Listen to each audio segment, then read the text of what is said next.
We do have 4 systems out here that we're watching. One of them is a named storm. The other one is a depression. The other 2 are soon to be possibilities out there. So we'll go from west to east here, or east to west here, and track each one of them. This is Kirk.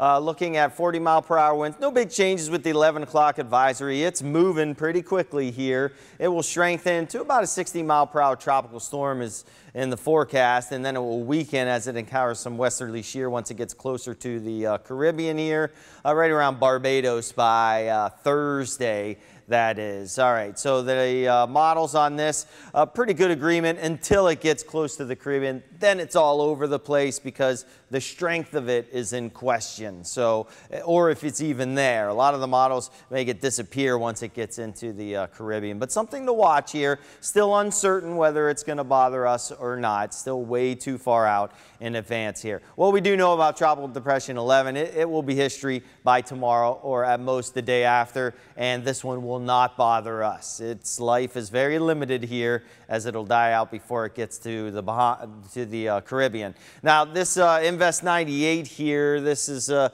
little piece that came off when Florence got ejected out into the North Atlantic, swung back around here, and it does have the possibility to develop, but once it gets closer to land, a lot of the models lose it too, just to an open wave and maybe increase rainfall along the eastern Carolinas where they don't need it, but it's not going to be anything like Florence. This one way out here, this will be a big storm, but look at the track, is squirrely all over the place. It's going to sit in its own little place here for about a week, maybe even a week and a half here, just meandering around, not bothering anyone. That one will not bother us either.